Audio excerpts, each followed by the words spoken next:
Welcome to part two of marketing and sales for the senior living communities. I again have with me Sarah Pruitt, Director of Marketing and Sales for the Rogue Valley Manor in Medford, Oregon. The first two slides, marketing and marketing strategies, will look familiar to you. I will also post this on Blackboard. We just discussed that in the interview, part one with Sarah. And now we want to look into the sales process a little more, and I'll have Sarah walk you through the typical sales process. Okay, thank you, Torsten. Well, the first component in the sales process obviously is the beginning of the relationship, and much of what we do is relationship driven. When you're talking about sales in a CCRC environment, it cannot possibly be successful without having that relationship. And that's important, obviously. The relationship starts with an initial contact. A lot of times for communities that can be a presentation or a seminar. It can also be direct mail or phone calls.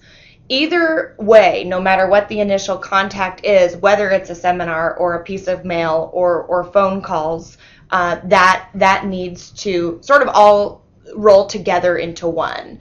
If there's a presentation, it needs to be immediately followed up with a direct mail letter or a phone call.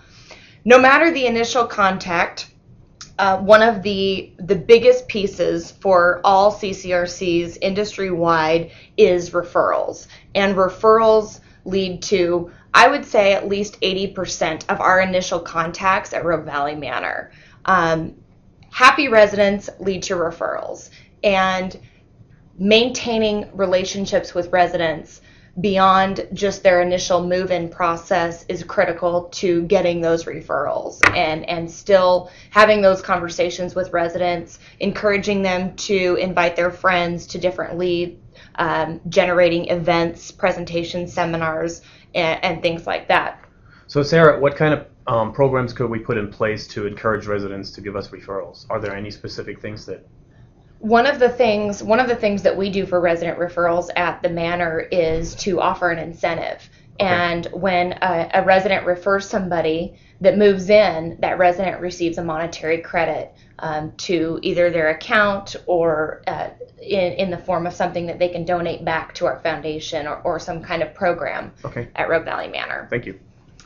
One of the other things that it can be an initial contact are internet leads. A lot of seniors are using the internet nowadays, and even more so, their children and their friends are using the internet. So it's very important to have adequate information in a presentable fashion on the internet and to immediately follow up with those internet leads. Referrals, of course, we have talked about as part of the initial contact process.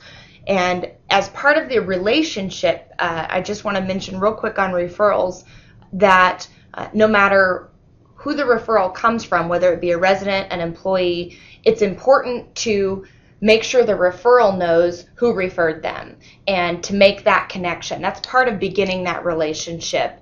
And referrals really are the bread and butter of CCRC marketing, so something that we really need to make sure we focus on. The qualification process. Let's talk a little bit about admission criteria. It's important to make sure that the folks you have moving into your community are able to qualify as it relates to their finances as well as their health. And that's to protect both the community as well as the prospective resident. We don't want to be setting anybody up to be financially dependent on anyone in the future or run out of money. And we also don't want to bring in any residents that we just aren't capable of caring for. So it's important to have some kind of financial and medical criteria that applies to every single resident. The tour is a huge component of the overall presentation and the overall sales process. The goal of each initial contact with prospectives is to get them to come to your community for a tour. And that is really when the relationship building starts. That's the critical path piece of relationship building, because getting those folks to come visit your campus allows them the opportunity to be familiar with the amenities, the location, the lifestyle, and the incredible value that you're able to convey during a tour. And the biggest advantage of having folks actually come to the community and visit is that they have the opportunity to begin building relationships both with your marketing staff and residents. And residents sell the community. Residents do a lot of the hard work when it comes to sales. So having prospects be able to interact with residents really gives them a flavor for what life in the community is like. The application is really the first step in the process of collecting monies and beginning that contract. With the application comes an application fee. At Rogue Valley Manor, the application fee is $1,000. A lot of communities will offer a refundable application program in which if the prospective resident decides not to move to the community, they are offered a refund in part or in all of their application fee. And that makes selling the application that much easier. There's nothing to lose. You have that refundable program, and it makes it more difficult for prospects to say no to a marketing person who's selling a refundable application program. The wait list piece is part of the application process as well. Making sure that prospects understand how the wait list works is critical. For Rogue Valley Manor, our wait list basically determines in what order residents are held priority for accommodations that come open. The wait list dictates how we offer different programs and units that come available. Relationships, again, back to relationships. When it starts with a referral, whether it starts with another piece of advertising, nurturing relationships is something that we're always doing. You can't possibly make a sale without nurturing that relationship. Database marketing and contact management and demographics, all of those pieces kind of roll into one. And really, as we nurture these relationships, having an adequate database that allows you to manage your prospects and know your prospects is absolutely necessary in successful marketing efforts. Lead management and analysis, it's important to know how much your leads are costing you, and this process really may take months to years depending on the prospect. You have to be willing to spend that time with each person as appropriate. So Sarah, what lead management tool do we use here at the Manor?